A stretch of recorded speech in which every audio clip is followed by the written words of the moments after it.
बोलो शेरा वाली मैया की जय। मोती बिच झालर लागी हो जहाँ बैठी भवानी। मोती बिच झालर लागी हो जहाँ बैठई भवानी। ना मोरी मैया के गैया भैंसिया, ना मोरी मैया के गैया भैंसिया।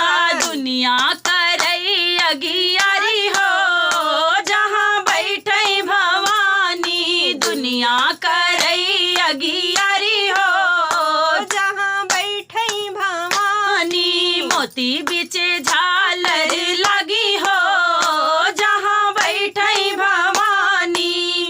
मोती बिच झालर लगी हो जहाँ बैठई भवानी। ना मोरी मैया के महला दो महला, ना मोरी मैया के महला दो महला। निमिया कई पेड़ अस्थाई हो जहाँ बैठई भवानी। निमिया कई पेड़ अस्थाई हो जहाँ बैठई भवानी। ना मोरी मैया के बेटा ना बेटी, ना मोरी मैया के बेटा ना बेटी। दुनिया का है महतारी हो जहाँ बैठई भवानी। दुनिया का है